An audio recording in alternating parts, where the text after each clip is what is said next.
Good morning, everyone. Welcome to the January 23rd Planning Commission meeting. I'd like to start us all off with an acknowledgement. On behalf of the Seattle Planning Commission, I'd like to humbly recognize that we are gathered here on Indigenous land, the traditional, ancestral, and unceded territories of the Coast Salish peoples. We thank these caretakers of the land who've lived and continue to live here since time immemorial.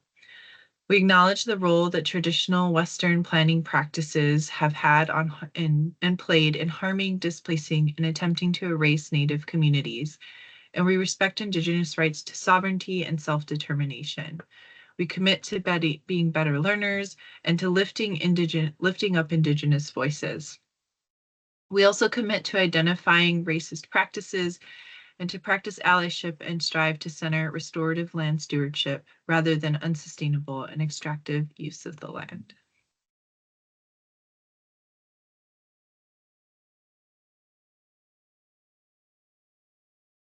With that, I'll move to announcements.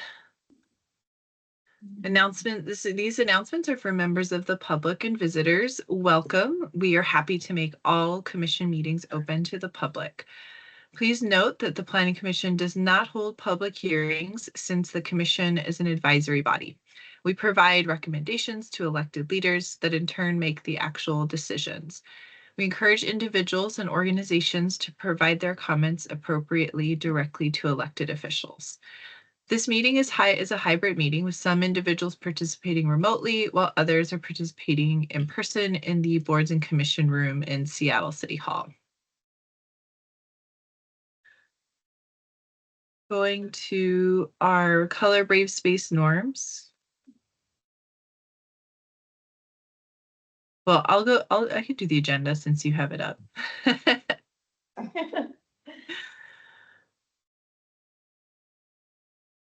All right, well, yeah, so, okay. So on the agenda today, we have one agenda item, which is an update from the Office of Planning and Community Development on presentations this year to the Seattle City Council Select Committee on the Mayor's One Seattle Plan.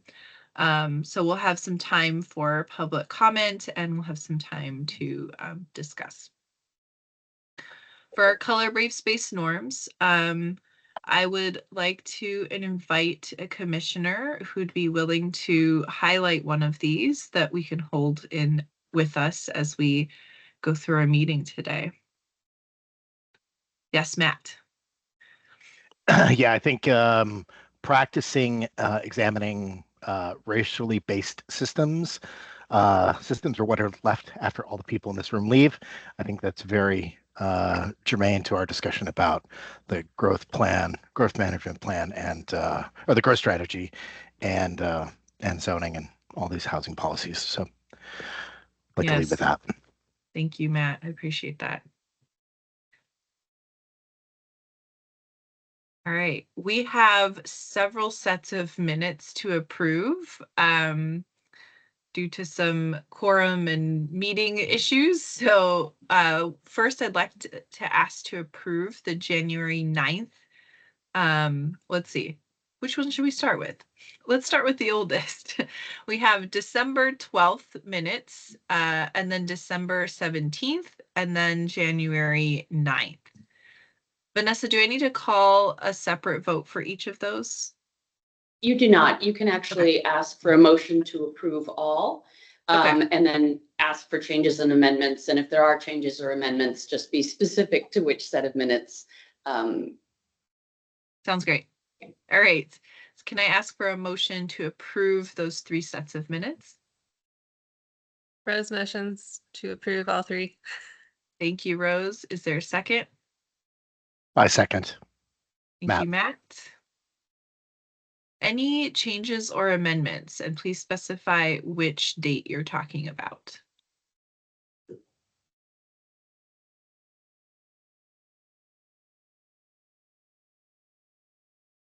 Okay, all those in favor of approving the minutes, please say aye. Aye. Aye. Aye. Aye. All those opposed? Any abstentions?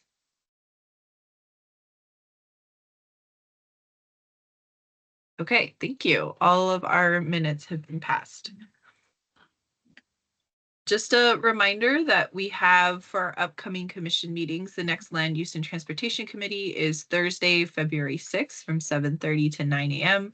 This meeting will be held online using MS Teams.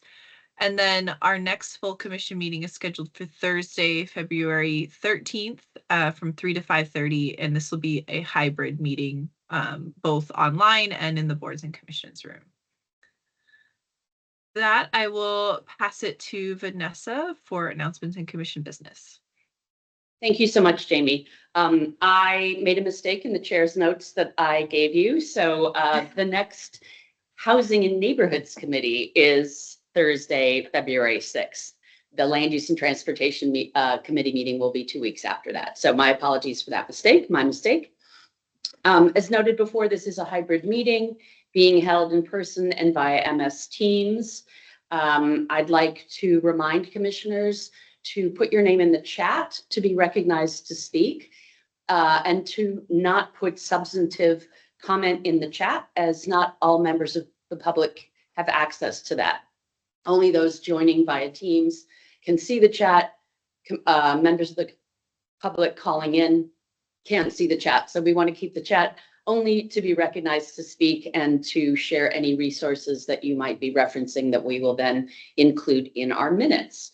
I'm going to turn it back to Jamie for a round of introductions. And then we do have 4 public comments that were emailed to me prior to this meeting that I will read after we do our introductions. So back to you, Jamie.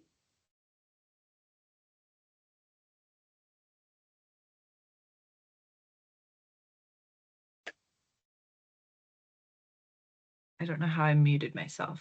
All right, thank you, Vanessa. Let's go ahead and start introductions. If you can share your name, your pronouns, what neighborhood you live in, and then if you would like to share your area of work, you can do that as well. So I will start. I'm Jamie Strobel. I use she, her pronouns, and I live in the future. I believe now it's officially the Pinehurst Station. The future station area. I'm very excited. And I work in climate change and environmental justice. And I will pass to my fellow co-chair, Michaela. Good morning. Michaela Davern, she, her pronouns. I live in Capitol Hill and I work in affordable housing policy and planning. And I will pass it to Matt Hutchins. My name is Matt Hutchins. I am an architect. I use he, him pronouns. I live in West Seattle. I will pass it to Deanna. Good morning. I'm Deanna Quintana. I use she, her pronouns. I live in Capitol Hill, and for my day job, I'm a multimodal transportation planner. I'll pass it over to Andy.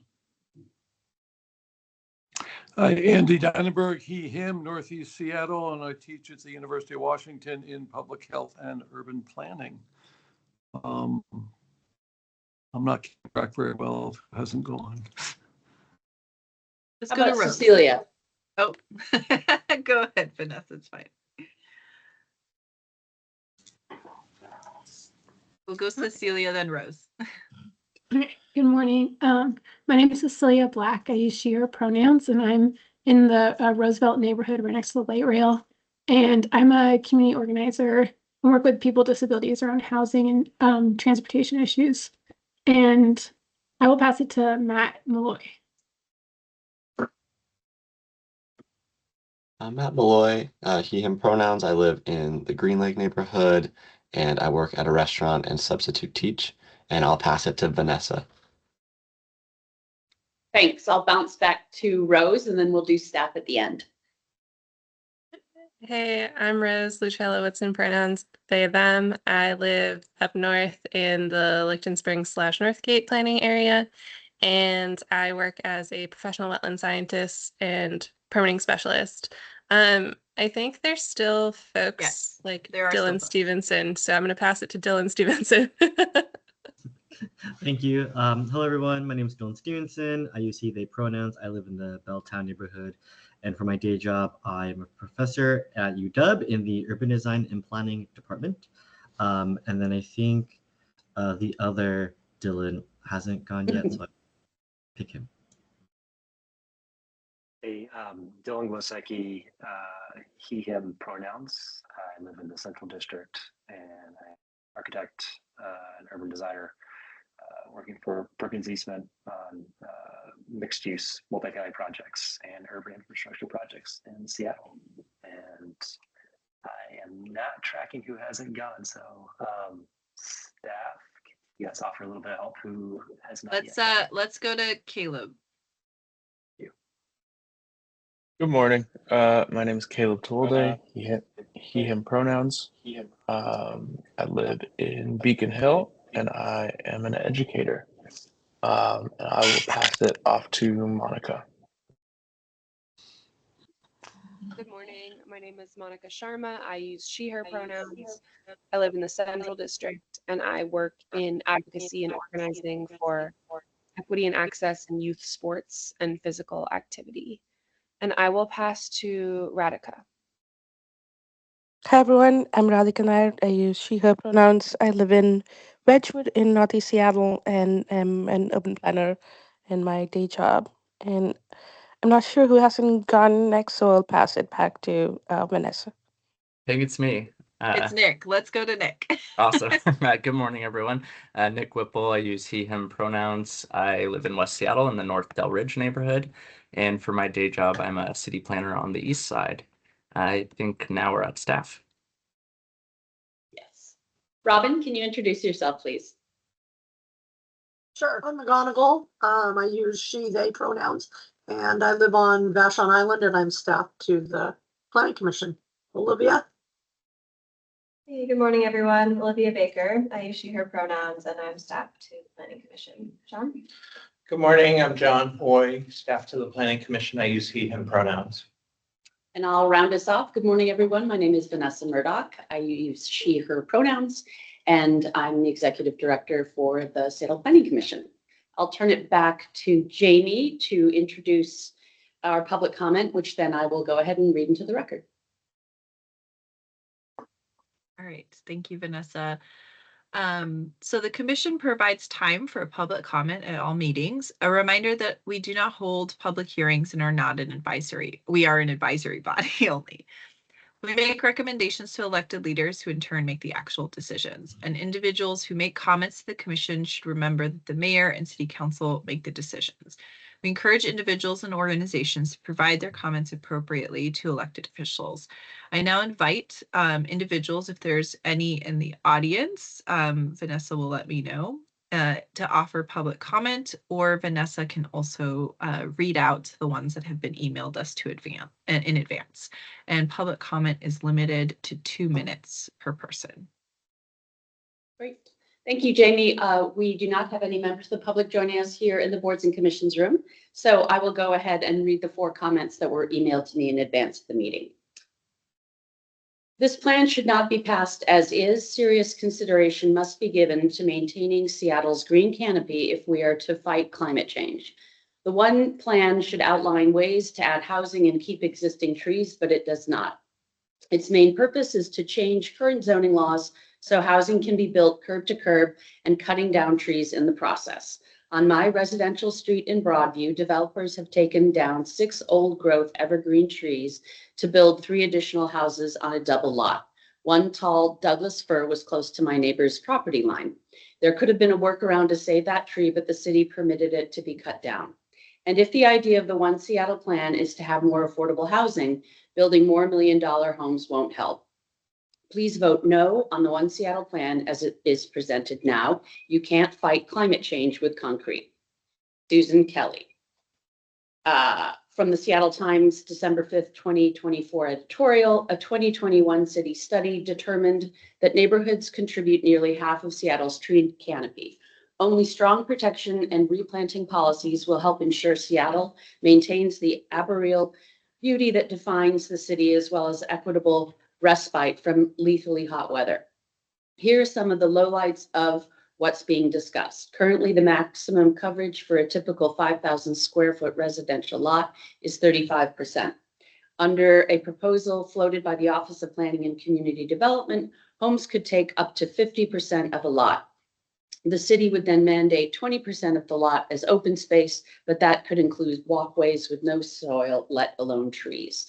Planners propose shrinking setbacks required space between the edge of a building and the property line from 20 feet in front and 25 feet in back to 10 feet in front and 10 feet in back, or zero distance if there is an alley. What's more, planners would allow covered porches to extend 6 feet into the setback. I'll now read our next public comment.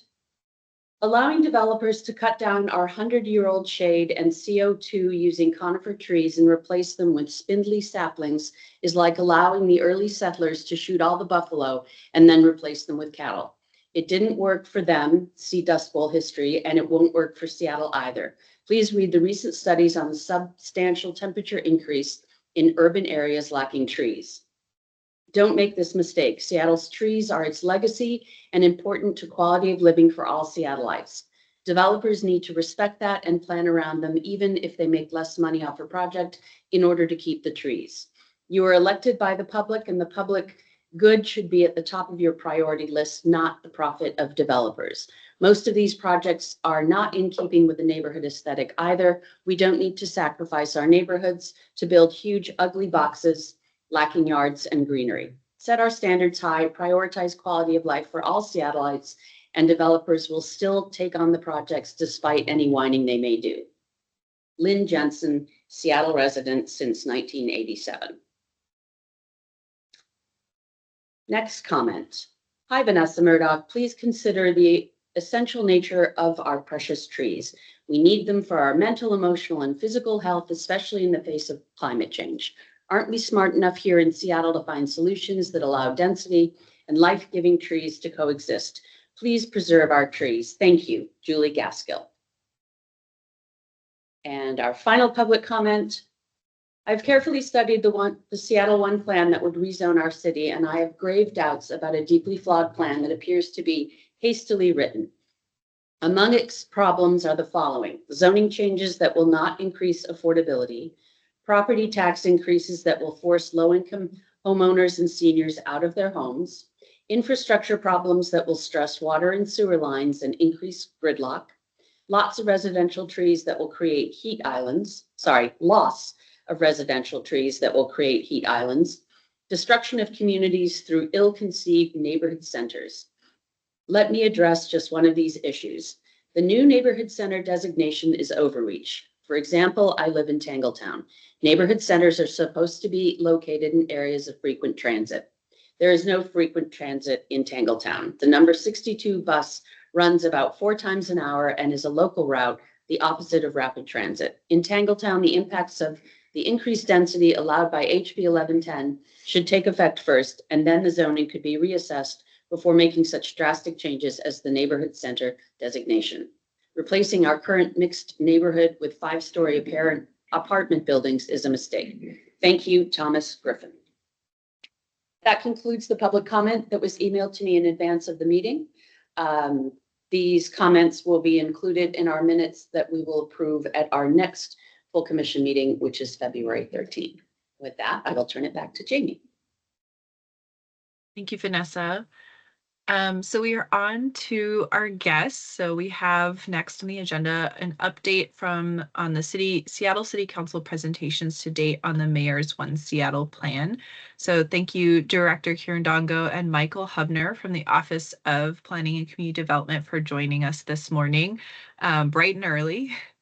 Director Kirandongo and Long Range Planner Michael Hubner are sharing the presentations that they have done thus far to the City Council on the Mayor's One Seattle plan. We have about an hour and 10 minutes for this agenda item. So Rico and Michael, please leave about 30 to 35 minutes for questions and comments. Thank you so much for joining us. Go ahead. Thank you for having us. Michael, you're on the line as well? I am, yeah, but please lead off. Well, we have a bunch of slides, so I figured what we could do is do a quick introduction and then just run through the two decks that we presented to council, one on the 6th and one on the 15th. So if unless there are any objections, we could just jump into that, and it sounds like we have That sounds 30 great. minutes to get through the two decks. So Rika, I don't know if what you can see on the screen, but I'm sharing my screen. Yeah. I'm going to move a jump ahead, especially in the first slide deck, and then focus on the growth strategy piece in the second one. Just so you're following along here. So I'm gonna hop ahead here and maybe provide. Maybe you want to speak to the goals for the plan here to start with. Might be a good starting point. Sure. So many of you have probably seen this slide already. With the One Seattle plan that is being sent down from the executive to council for consideration. The land use action component will ensure that the city has the capacity to build up to 330,000 housing units over the course of the next 20 years. That is a capacity number. That is different than what will actually get built. And as also many of you know, today, without any additional land use action at all, we have capacity for 167,000 homes.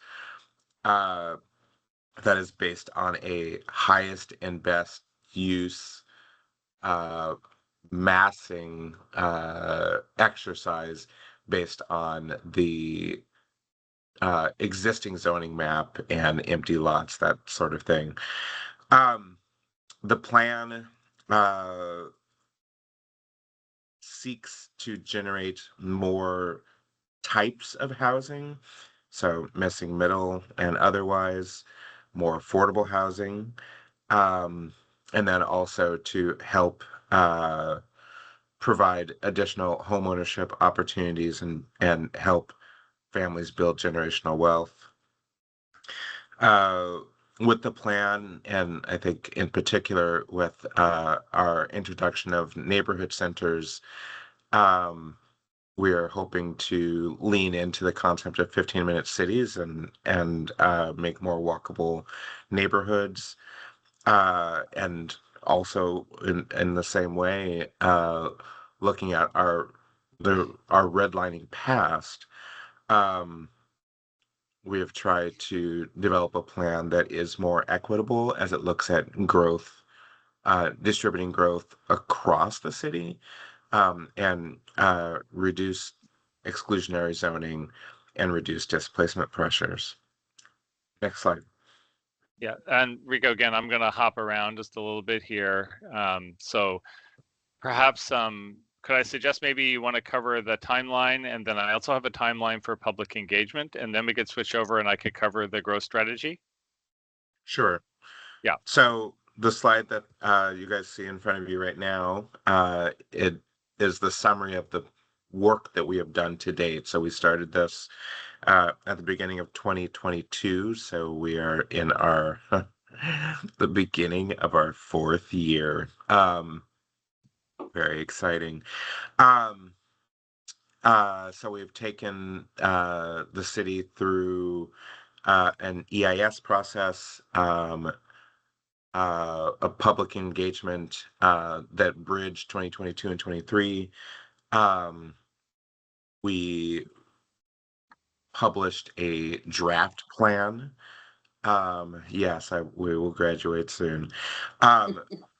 A draft plan in 23, a draft EIS in 24, as well as public engagements in the spring and the fall. We are poised to release a final EIS at the end of the month. you can go online right now to see the final mayor's plan and appendices. And then we're also poised to send legislation for the plan down to council before the end of the month as well.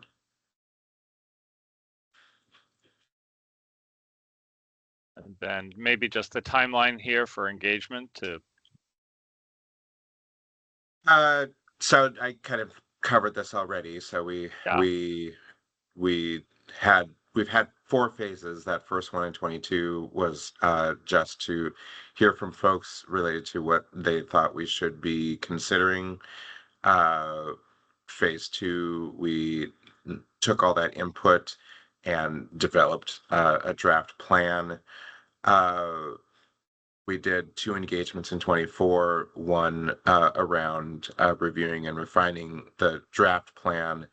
And then the last phase was very specifically around the first draft of zoning implementation maps. And as you all know, we began the year on January 6th with an introduction to council regarding our last 3 years of work and then the work that we would have ahead of us this year. Great. I'm going to switch decks. Enrico, I'll pick up the baton here if you're good with great. that. Okay, let's see. Let's make sure I'm doing this right here. I have the right. I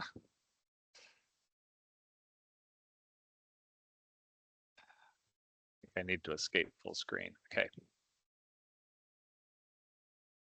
Yeah. So good morning, council members. You can tell what mode we're in. Commissioners, we are in the council process mode. We're talking to the city council select committee on a fairly frequent cadence right now. So that's why I mistakenly addressed you all as council members.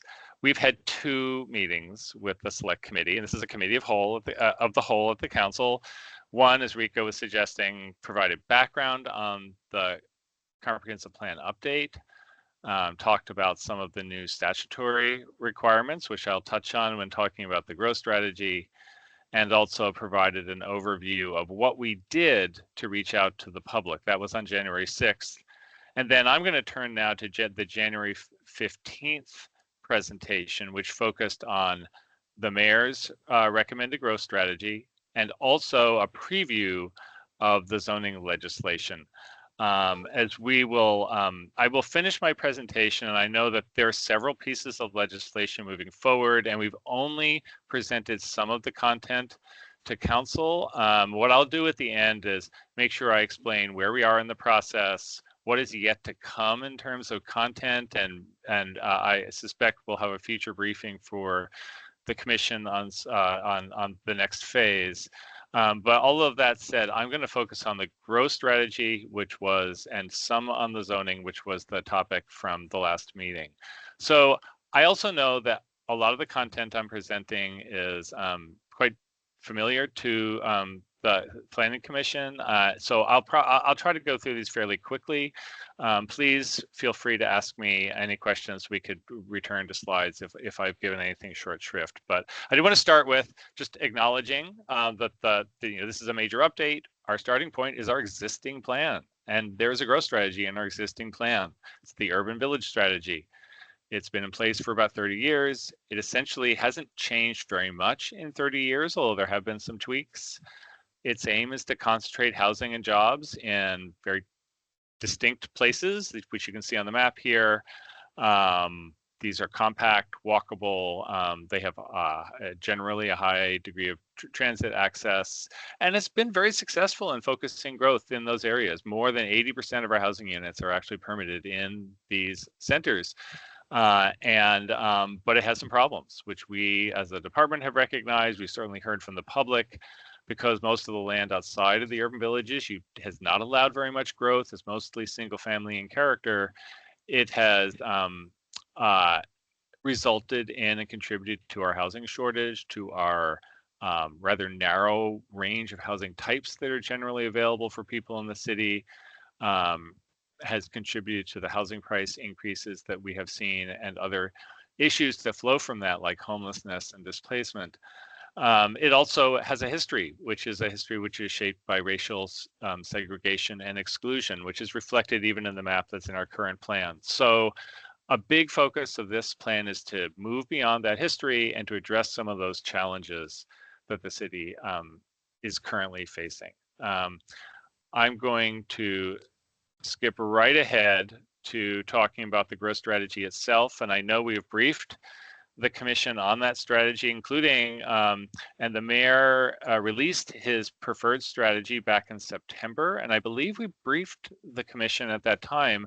The growth strategy in the plan has not changed since the September release, outside of some very, very minor boundary changes, but essentially it's the same growth strategy. What we did in the meantime is had considerable degree of public engagement during the fall around our zoning maps, which I'll touch on when talking about next steps. So I'm going to again summarize where we landed on the growth strategy and then how that relates to the plan going forward. Rico is helping, at council, we've really been trying hard to be as clear as we can about the different numbers that are used to describe the plan, our responsibility under the Growth Management Act, different points of analysis. We have our growth targets, which are our minimum standard for what we need to accommodate and plan for in housing. That's 80,000 homes. We have growth assumptions in the EIS. You will see this final EIS when it is released next week.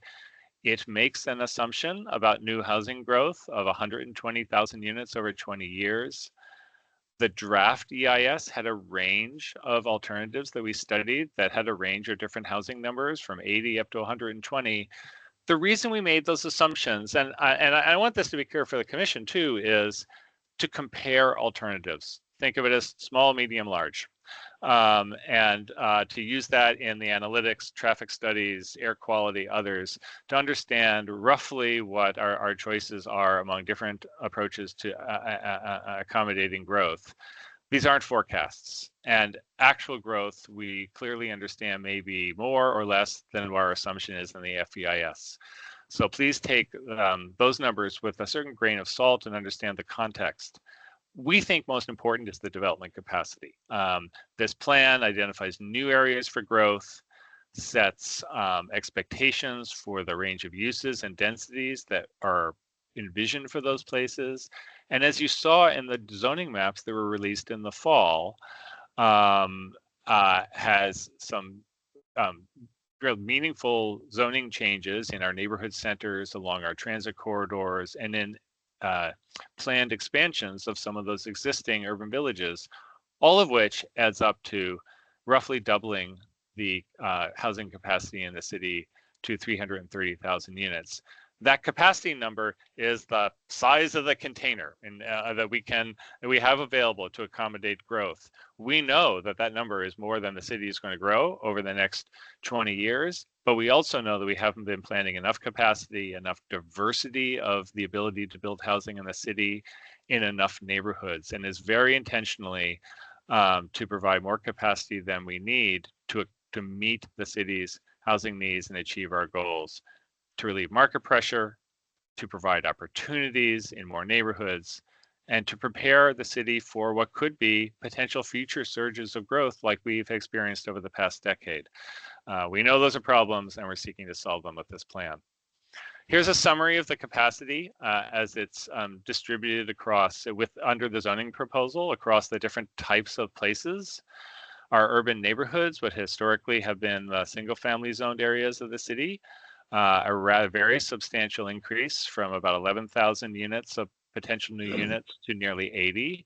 That's largely due to implementing House Bill 1110, which we'll touch on as well. And I know the commission has had a briefing on 1110, where we're allowing middle housing and at least 4 units on each lot. And that provides significant capacity here. This number is based on a market analysis of middle housing feasibility. The actual physical capacity for additional middle housing is actually quite a bit higher than this, but we know that not every lot is going to pencil out for new middle housing development. So this is a reasonable approximation of what we think could be built.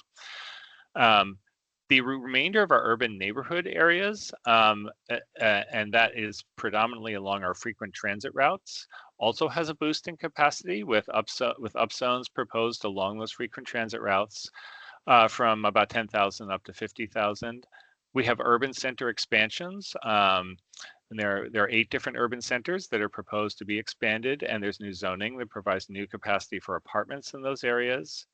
We have our new neighborhood centers as well, which also are largely involve rezoning existing several block areas of neighborhood residential to mostly low-rise around existing transit hubs and neighborhood business districts.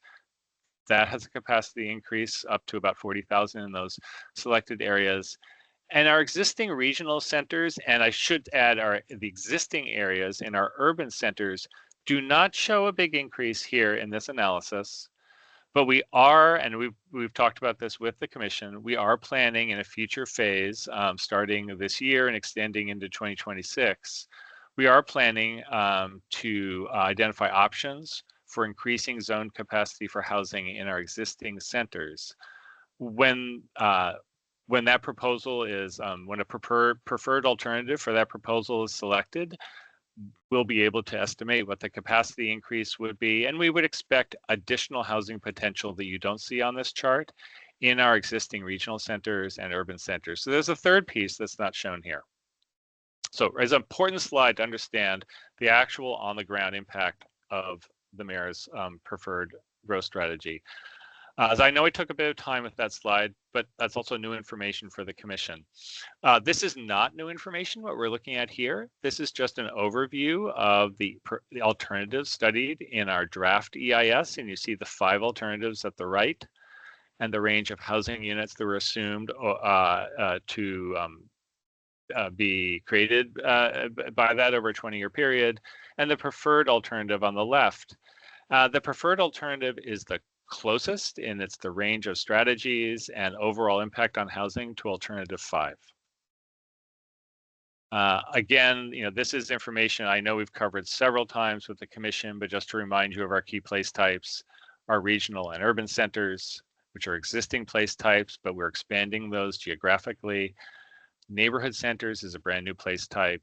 Urban neighborhood is the balance of the city where we're planning for residential growth is in that larger bucket now that includes the neighborhood residential with mixed with middle housing, along with the transit arterials where we'd have zoning for generally apartment scale development. Here's the resulting future land use map. This isn't actually the map you would see verbatim in the plan. It's highlighted to show where some of the areas of change are. For example, the new urban center at the 130th Light Rail Station, North Seattle, shown in this kind of a white dot pattern, and other indications on the map show the expansion areas around our urban centers. I'm going to walk through each of these place types and just highlight what the key changes are for each of them individually. Regional centers, again, there are 7 of them in total in the mayor's plan, with Ballard reclassified from what is currently an urban village, now called urban center, and reclassifying that to a regional center, and a couple of small expansion areas around the Uptown urban regional center, and also the First Hill Capitol Hill Regional Center into the Squire Park area. The types of housing that are accommodated in regional centers is diverse, but generally moderate to high density, and it may include high-rise towers, especially in locations like downtown. You're seeing that in University District now as well. And these are also major employment centers. A large share of the city's growth will continue to be planned for these areas, and that's why we're looking at further upzones in these areas in that 3rd phase of zoning implementation. Here are the urban centers. Again, we have 26 altogether.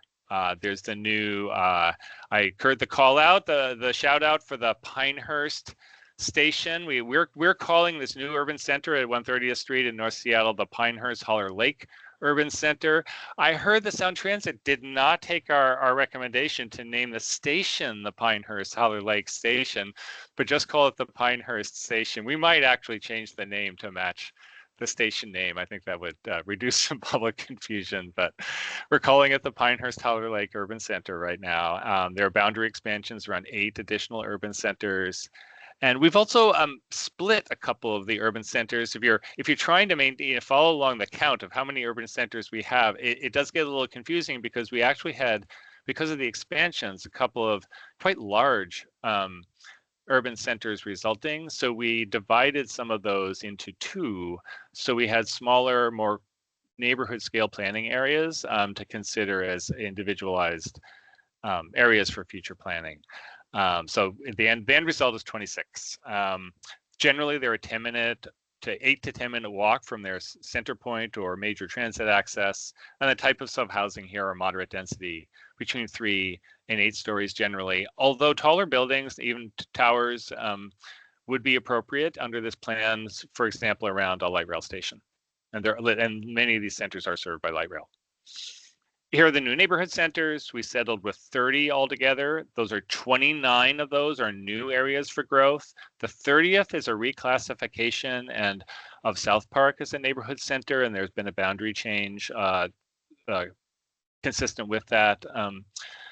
Generally, these are a 4-minute walk from a central intersection or transit access point, and the types of housing that would be planned for, zoned for in these areas is it's actually a fairly broad range from 3 to 6 story residential, largely residential zoning, but especially in that 5-story or so range to accommodate apartments, efficient wood frame construction that we think will result in boosting the distribution and amount of multifamily units we have in this city, both apartments and condos. And then finally, the balance of the city is the urban neighborhoods. Obviously, as the map shows, this covers much of the city, about 2/3 of the city altogether. And there are 2 things going on here. Most of this area will be in the new neighborhood residential zoning, where we'll be allowing a range of middle housing types, which you see listed on the slide here. We'll continue to be permitting accessory dwelling units as well, which is I would put that in the middle housing bucket as well. At least 4 units would be allowed on each lot. 6 units would be allowed if it's within a 1/4 mile of a light rail or a rapid ride station. Also, 6 units would be allowed anywhere if 2 are affordable. Those are requirements under the new state law, House Bill 1110. And then higher density housing zone 4 along many of the frequent transit arterials that pass through this area. And here are some images we provided to council of the 9 different middle housing types, courtesy of Department of Commerce. Rather like this slide, it's a nice visual survey of the range of housing types that might result. We have a couple of, as we've discussed with the commission before, a couple of additional things the city of Seattle is doing to meet our own goals and challenges. One is a stacked flats bonus. We heard from the public a lot of positive feedback for that particular type of middle housing, which is a stacked flat where you have one unit on top of another and arranged in typically in a 6 or 9 unit building. Again, all of the middle housing is at a 3-story height. So these would be 3-story stacked flat buildings, but we know that this has been very difficult to see actually built in the private market. There are a number of challenges related to building stacked flats, from building code to condominium law and others. So we have an incentive for stacked flats on lots that are greater than 6,000 feet, so they can accommodate 9 units under the bonus, and within a 1/4 mile of frequent transit, we would be providing additional floor area and density. Again, this isn't a component of the zoning legislation that will be forthcoming later in 2025, but it's something we wanted to highlight for council. Another bonus that's also will be in the zoning legislation, it's not in the plan itself, is an affordable housing bonus that goes above and beyond what the state mandates. Just to remind you, that's where you can build 6 units on any lot if 2 are affordable.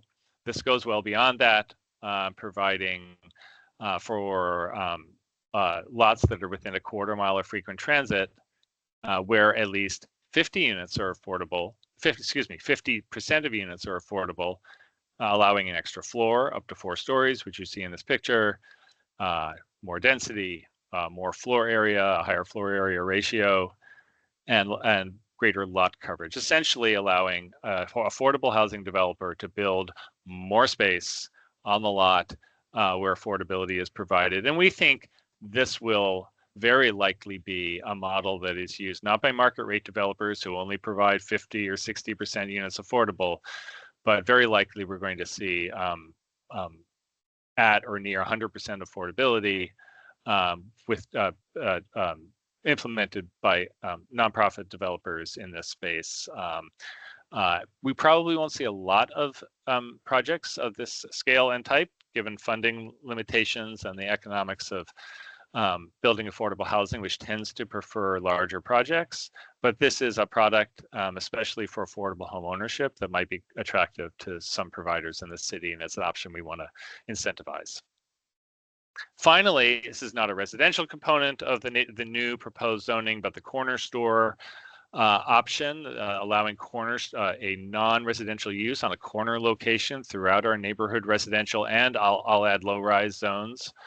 It was in the draft that was released in the fall as zoning legislation, and we continue to hear positive public feedback on that. We expect that that will continue to be in the mayor's proposed zoning legislation, and is supported by policies in the comprehensive plan that was released as well.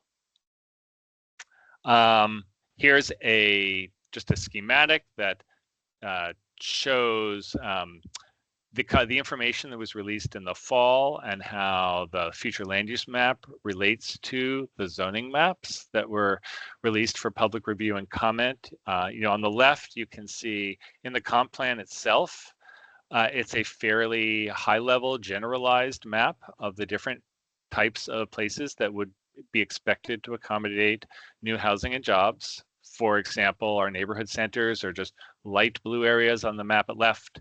The zoning maps that are released are at a much higher level of detail, block by block. It's a very specific zoning designations, different heights and densities allowed. We've released that information to the public, and we are now going through the public feedback we heard in the fall related to the zoning maps. But we released in September, and it continues in the draft plan that was just released this month, the high-level map at left that shows how many neighborhood centers we have, where they are, roughly what their boundaries are. The same goes for our transit corridors on the comp plan map. It's just part of our neighborhood, our urban neighborhood place type. In the zoning maps, the specific corridors that have frequent transit are indicated, and the zoning proposed along those corridors is shown as well. Here you see a transit corridor with a low-rise 3 zone proposed along that frequent transit route. And finally, the same goes, it's very similar to how we treated the neighborhood centers, the expansions around our urban centers. Those will merely be shown as one undifferentiated area around an existing urban center. Here we have the Admiral Urban Center that's highlighted. The zoning map is much more specific about heights, densities, and uses. Again, these were released to the public back in October, and we are working through the public comment. And I'll talk about next steps in a couple of slides. Another detail we released with the public relates to parking.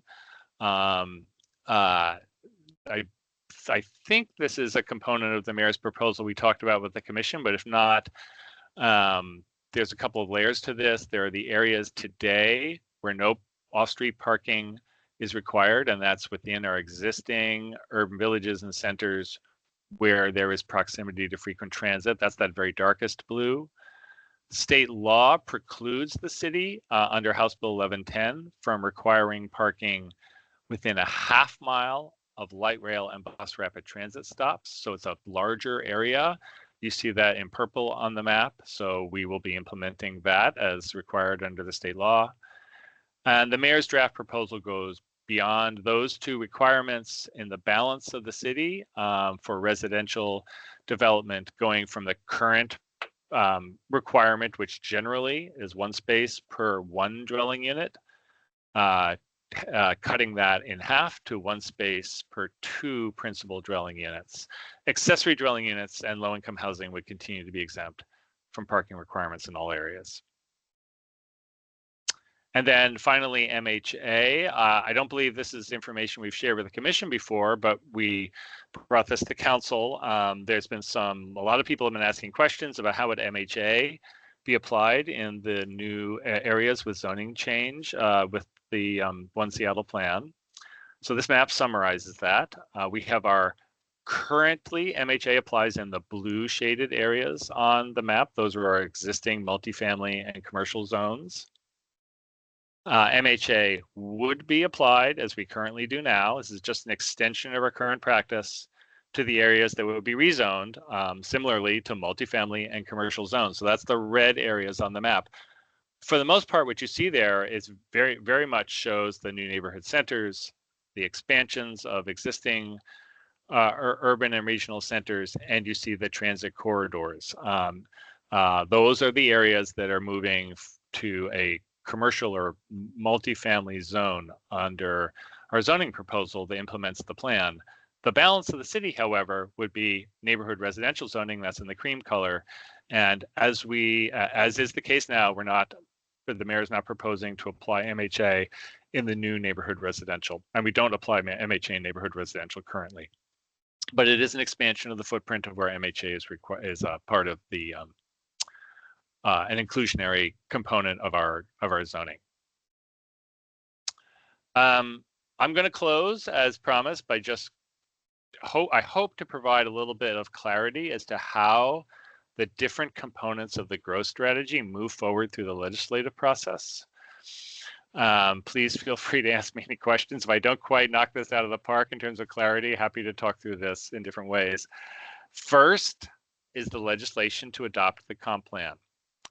That's going to council now. We've released the plan, of course. It's on our website. The actual legislation is going to the select committee. It includes the growth strategy map, which we also refer to as the future land use map, the FLUME. That's that generalized high-level map that shows the locations and preliminary boundaries for centers. And then the policies that relate to the future land use map on what's appropriate range of zoning types and uses and housing expected.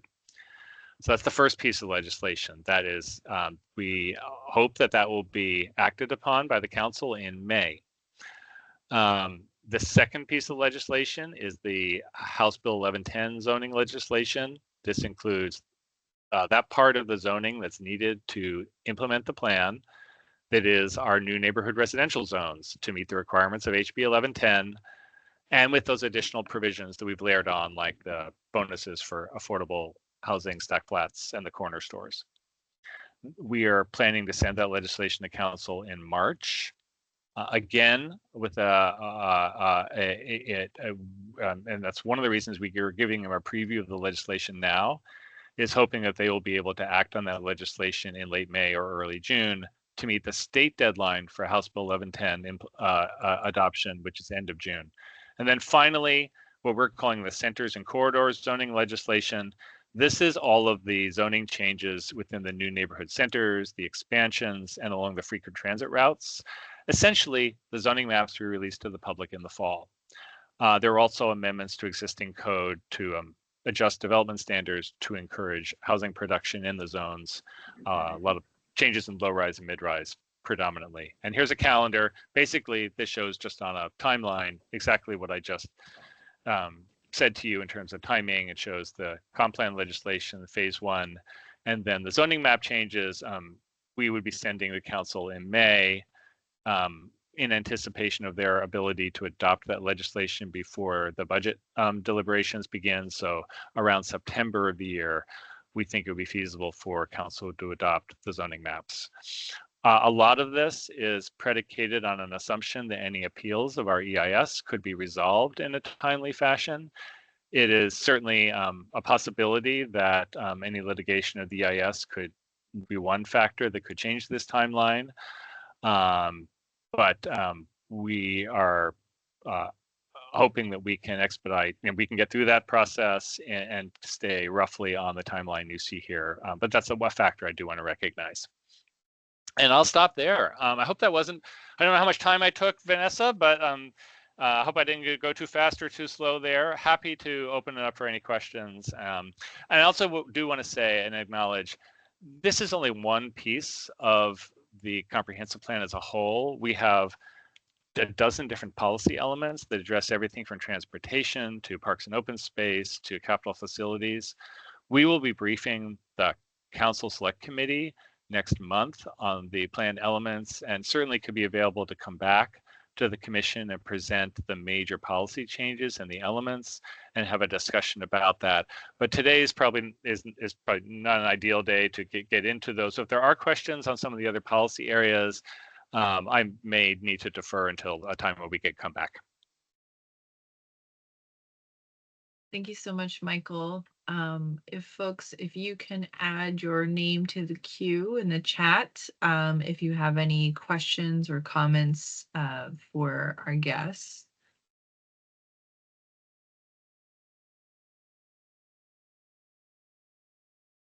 And I can stop. Do you want me to keep my slides up for right now? Oh, I'm on mute. Thank you so much. Please add your name to the chat if you have any comments or questions. And why don't you go ahead and leave the slides up, Michael, in case folks want to refer back to any of them in their questions. So yeah, let's go ahead and start with Andy.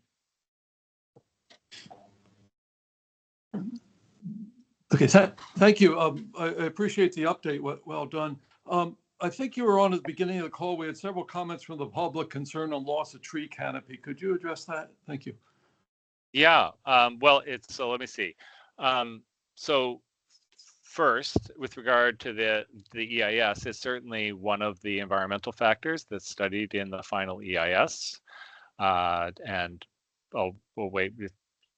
We haven't released the FEIS, so I can't really speak to the results of that. But as you're probably aware, the importance of doing an EIS is to identify what potential impacts there might be to a proposal, in this case, the preferred alternative, which I've been describing, and then what actions the city can take to mitigate potential impacts. And on something like tree loss, yes, there are some impacts really on trees, especially with the middle housing reforms required under state law. And yes, there are actions the city can take to mitigate that loss. So I just want to say that you look for that in the FEIS. We do have, and this is a kind of a detail embedded in the future zoning legislation for House Bill 1110. There are, in the draft that was released in the fall, there are proposed provisions to enhance our tree planting requirements to be more specific and rigorous, and incentivizing more and more planting of larger trees where new development occurs. That's where the zoning really intersects with the sort of future-looking long-term tree canopy, is how we're addressing tree planting as we add trees as development occurs. As I'm sure you're also aware, there's an existing tree ordinance that is focused on preserving, protecting, and replacing trees that may be lost through, including through development or redevelopment. The comp plan is not about, we're not opening up the tree ordinance as part of the comp plan, although we're certainly aware of how it may come into play as new development happens on the comp plan. And we're also very aware that members of the public have raised some significant concerns about potential impacts on trees. And as we're reviewing the comment that we've heard from the public in the fall, we're looking at additional ways that the development standards in the forthcoming zoning legislation could support both on the tree protection side to additional provisions that might allow development to build around trees, and also on the tree planting side to ensure we're getting the most durable investments in our tree canopy going forward through new development supported by our development standards. So those are the kind of things we're looking at. And we take, certainly those concerns very seriously. But we also know that this, overall, this strategy in many respects involves balancing and trade-offs between different benefits and impacts. And that's true of any comprehensive plan and as we grow. Thanks, Michael. All right, next we have Nick. Great. Thanks, Michael and Rico. Just want to say we appreciate, or I appreciate all the hard work that's gone into the comp plan update, and early congrats on the upcoming FEIS milestone that you plan to hit next week. That's a huge effort. And we know it just takes a lot of dedication from you all to kind of keep things moving forward. So also grateful for the time that you've given us this morning to go through things. So you've laid out kind of the growth strategy in a bit more detail. I appreciate kind of the slide on the development capacity by place type. That new information is really helpful. It really highlights kind of that ambitious housing and job growth targets that we're facing. And I'm just curious, I guess, when we think about the work that some of the neighborhood residential zones can do in kind of helping us meet our housing targets, it seems interesting, I guess, the position that the city has chosen to take around meeting baseline requirements for middle housing. Also, just I think you've heard this before, our interest in kind of, or curiosity around the decisions in expanding or not expanding as many of the locations for neighborhood centers, or at least not fully kind of leveraging all the centers that were analyzed in the EIS process. I know you highlighted 30 centers are kind of in the latest mayor's proposal. I believe the EIS analyzed around 50 centers. Just seems like potential missed opportunity to create more of that diverse housing and really kind of rise to the occasion to meet some of the housing needs. And so also when we reviewed the One Seattle zoning standards, we had highlighted a few areas that just appear on its face to make it a bit more challenging, perhaps, to meet some of the housing development in the neighborhood residential districts in particular. So in addition to kind of the scaled back neighborhood centers, looking at some of the NR zoning standards like parking requirements, open space, some of the limitations on stacked flats based on lot size. Appreciate kind of where we're going beyond 1110 with the stacked flat bonus and the affordable housing bonus, but seeing kind of those as maybe opportunities to explore further to really expand kind of some of the growth opportunity in those neighborhood residential zones. So just, I guess, long way to get to. Could you share maybe a bit more on how the city is planning to achieve some of the housing goals with those constraints that have been sort of proposed in the plan? And yeah, any other kind of insights you can provide, I guess, on some of the neighborhood center conversation and evolution. Sure. That was quite. Sorry, that was a big. That was a good list, but it was quite a long list. So I'm sure I won't. I won't even try to necessarily respond to all of the different categories, and you can. And this, I think, this slide is helpful in where we're proposing to allow more housing and hope to achieve more housing. It's one thing to provide zoning capacity. It's another thing to see actual housing built, of course.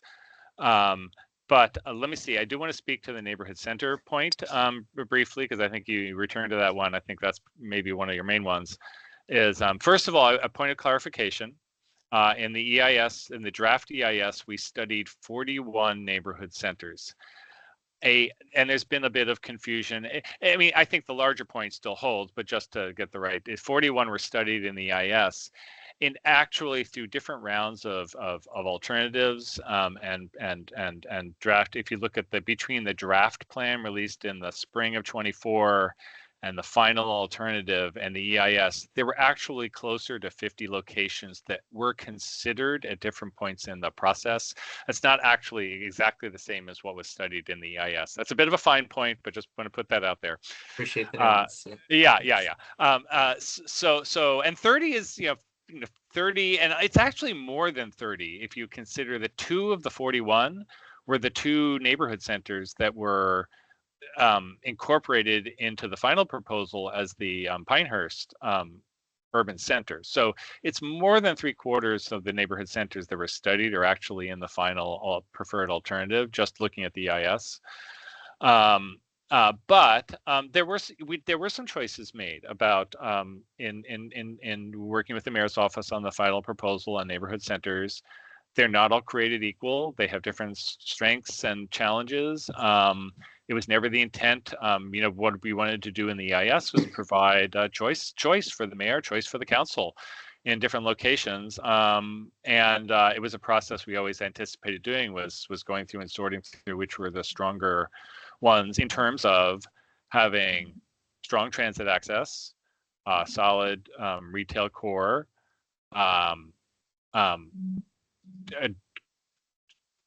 development opportunity, and filling in gaps in our growth strategy map where there wasn't as much housing diversity as we would like.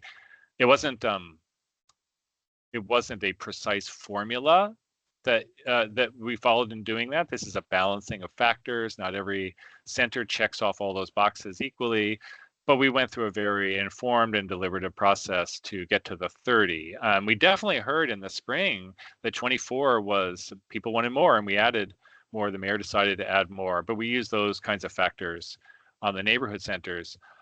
I would say the neighborhood centers are a big deal. I mean, going from current capacity of 9,000 up to 30, an additional 30,000 potential new units in neighborhood settings that are largely middle housing up through apartment scale development is a very significant addition to the growth strategy.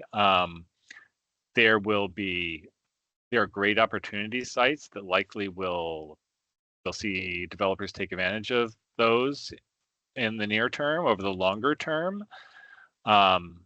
like middle housing, we know not every site is going to be feasible for a 4 or 5 story apartment building in the near term, or maybe over the longer term.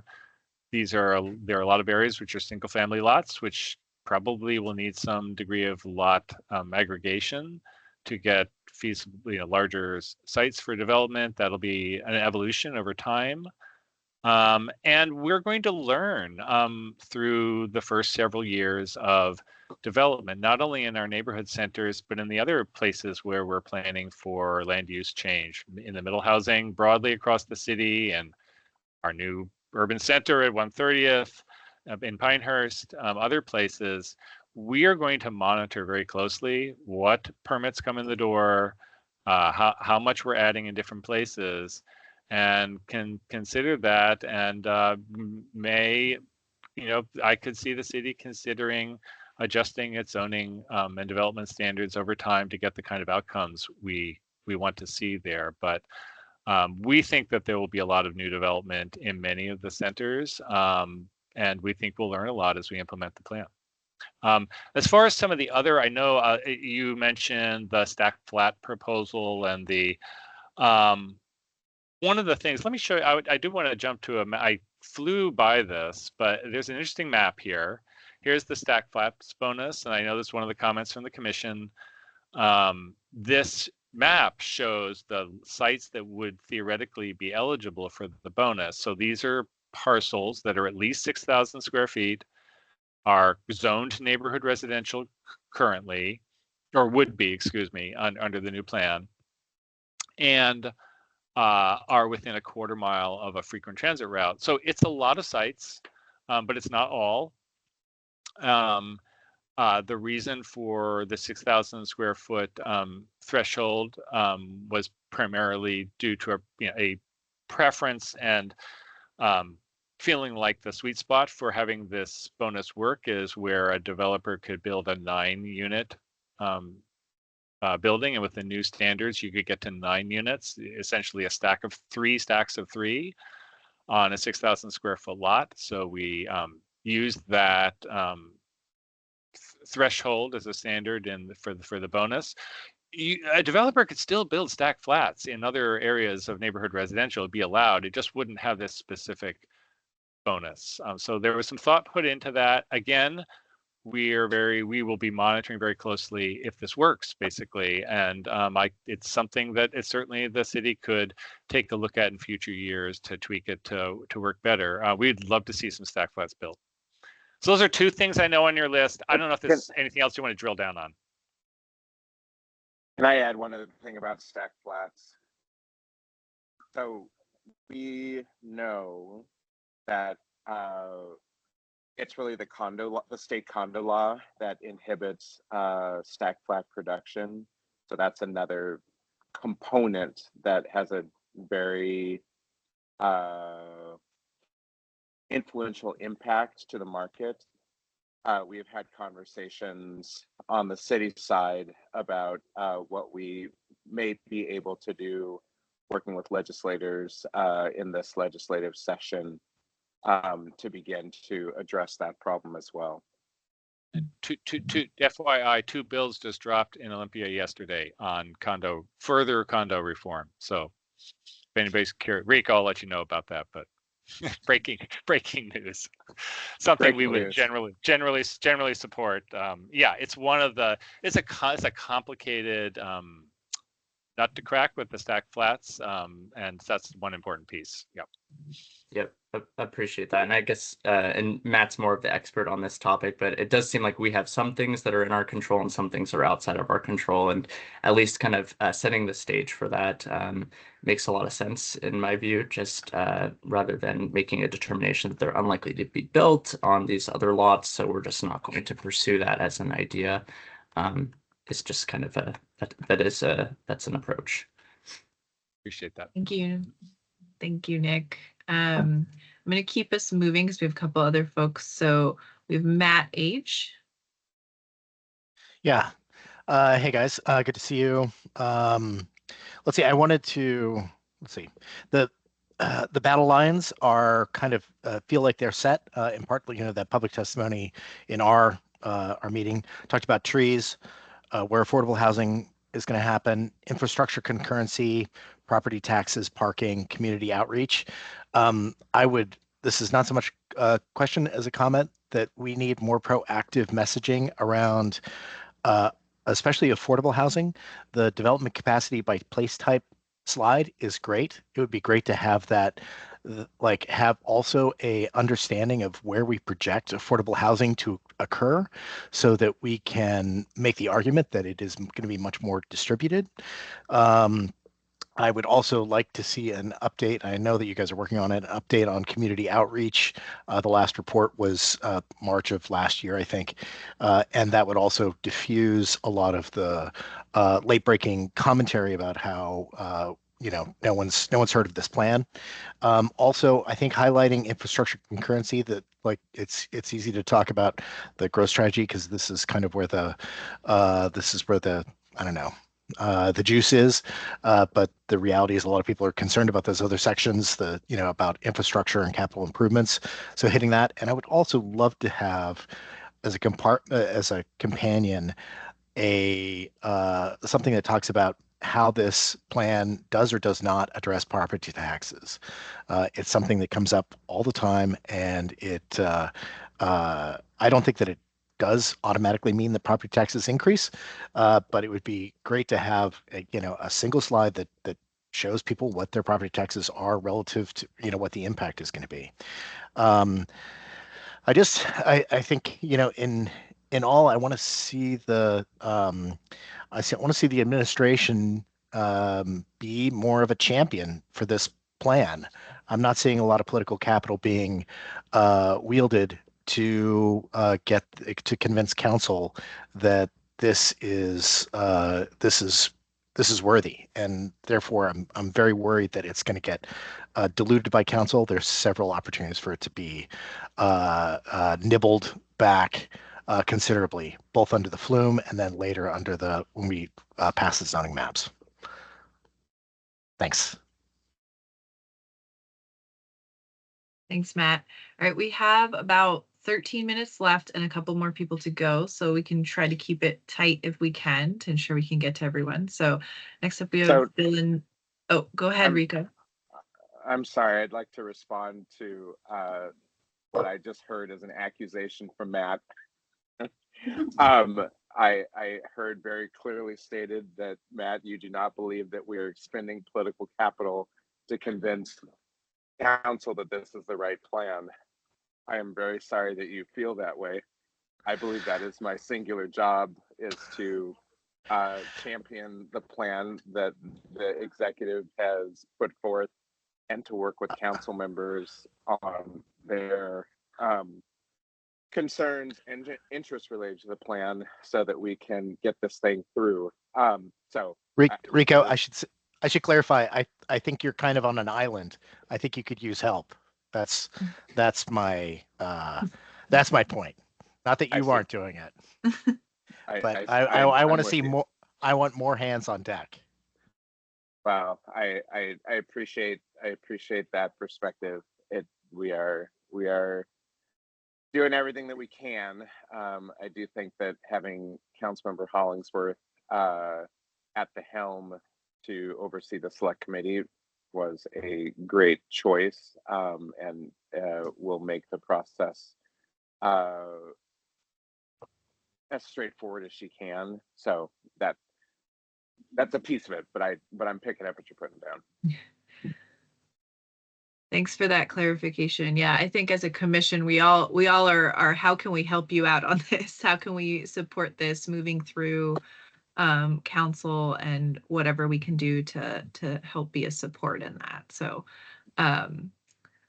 so we have 11 minutes left and 2 other folks. So I want to make sure we get to Dylan G and then Michaela.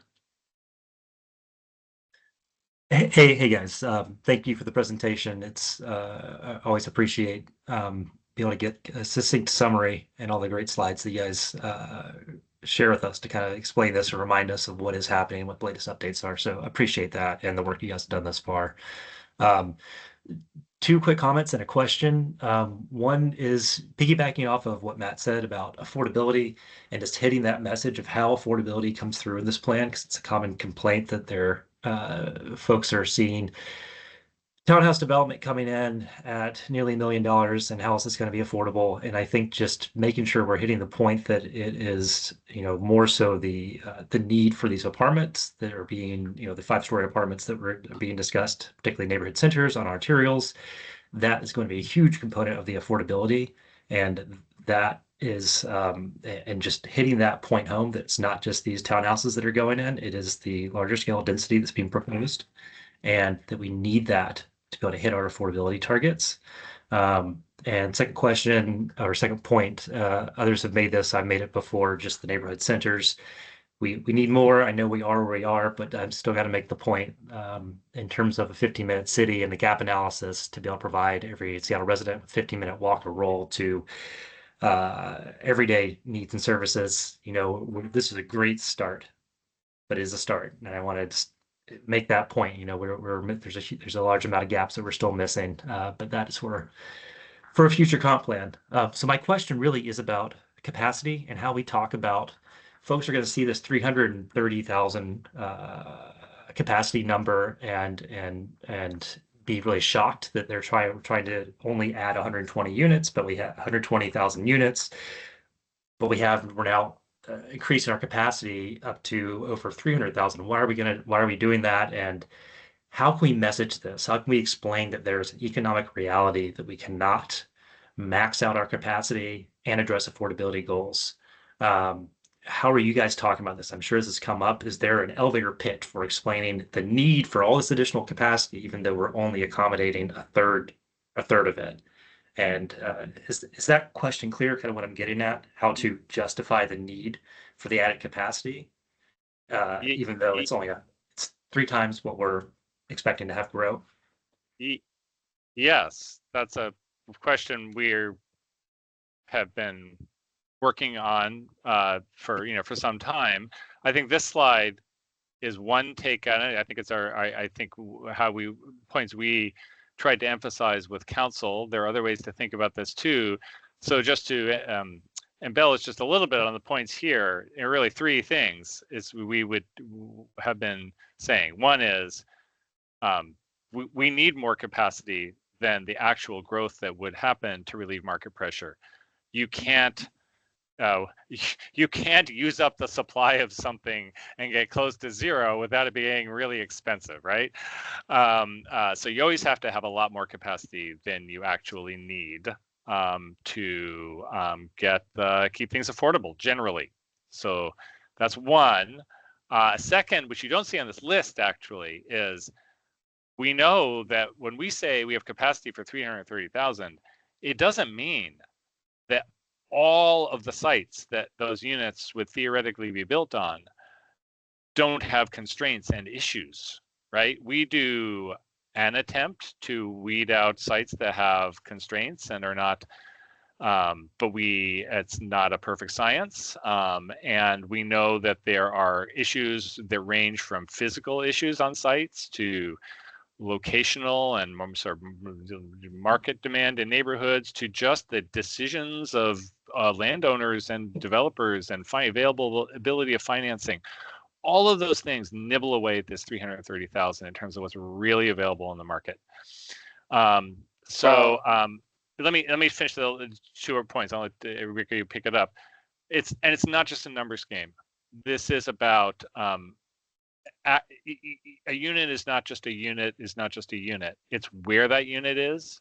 We need more capacity in more neighborhoods and more different types of units. That's why we have neighborhood centers. That's why we have the middle housing. That's why the frequent transit arterials. All of those are doing 2 things. They're increasing our overall capacity and they're providing more types of housing in more neighborhoods. And the third thing is, it depends on how fast your demand for housing comes. The Amazon boom just obliterated our housing market, has obviously led to an rapid increase in housing prices, and having more than a sufficient capacity puts us in a much better position for the next equivalent of an Amazon, high-tech boom. So that's the end of my elevator speech. I know that was like a 30-floor elevator ride, but we do our best. Rico, were you going to add to that? Yeah, so I do think it's important, though, that the housing that we're looking for right now is not around accommodating another boom. We have a very delicate market and a very challenging market as it relates to production of new housing units. I think that when I think about this plan, it is a move away from the consolidation of density within our regional centers. And it is a different strategy looking at the map of the city, which, like so many cities across the nation, 75% of the land mass, Seattle's no exception, 75% of the land mass of Seattle is single family zoned. We know that if we are going to meet our continuing needs of a growing city, it's not going to be accommodated by simply building more new 44-story residential towers in the downtown core. This plan provides diverse opportunities for more stick frame 4-story buildings, more 5/2 development projects. And it's across the entirety of the city, not just shoehorned into a few specific areas. I think that is the issue. And, I think that that's a big change. Thanks, Rico. We have just 4 minutes left, and I want to make sure we get to Michaela to close this out with our last question. Go ahead, Michaela. Okay, Michael, could you go back a slide or 2 around the slide that talked about what this plan, what the housing goals are, I think. There, thank you. So, we are a volunteer group, and we advise the mayor and the council on matters related to the comprehensive plan. And we've been on the record over the past several years as you've been working on the plan development of pushing the mayor to put together a bold proposal, trying to find ways to support the mayor and meeting the new state requirements and the new other rising to the occasion in a way that is actually going to work, and that's really going to help set our region up for success over the next 20 years. And we've moved on to a new phase, which is the mayor's plan is now in the hands of council. And so I understand the awkward position that you as staff are in terms of being here today to present the plan that is sort of now out of the mayor's hands and into city council's hands. So appreciate you being here today. And I think I personally am trying to shift more from this plan needs to do more to this plan is the floor and it needs to serve as the baseline, and we need to rise to the occasion and make sure that we are growing as equitably as we can. And I guess that the final point, just going back to the comments before, is that part of this growth strategy in terms of not just concentrating our growth in urban villages or regional centers or whatever they're called now, is also about undoing and repairing harm from past exclusion, racially exclusive and discriminatory housing and land use practices. You look at these neighborhood residential zones, and many of those neighborhoods were neighborhoods that were founded on racial exclusion. They had racially restrictive covenants, many of them, if those lots go back that far. And folks who live in those neighborhoods today kind of benefit from the land use patterns that have resulted from that exclusion. And Seattle at this point is just trying to meet the state minimum requirements that are now required to sort of open up those neighborhoods to more people and give Seattleites a choice in where they live. So just thank you. And I didn't leave Jamie the 1 minute. Sorry about that. So Jamie, I guess I turn it over to you now for the final word. Well, I want to make sure, does Michael or Rico, do you want to say anything before I close this out? Just thank you to the commission for your thoughts, guidance, reaction, forthcomingness over the course of this project. And yeah, it's much appreciated. This is a important relationship and part of the process of updating the plan. Thank you. Thanks, Yeah, Michael. I would just echo Michael's comments. Appreciate the time with you guys today and appreciate all the time and effort that you have put into this so far, and know that we have a very busy year ahead of us. So thank you for your support and your commitment. Thank you both. Yeah, thank you both for joining us today. We really appreciate you making the time in the morning and staying a little longer with us too. This is one of the biggest things we work on as a commission is the comprehensive plan update, and is something that is stewarding the vision for the next 20 plus years potentially. And we take that responsibility very seriously, and just I hope you see us as a resource and as something that we can, as much as we can, to support and to figure out how we can help you get this through council. Please feel free to tap us, to reach out to us, to reach out to Vanessa, and we will continue to track things and hope that we can help you see this through and graduate.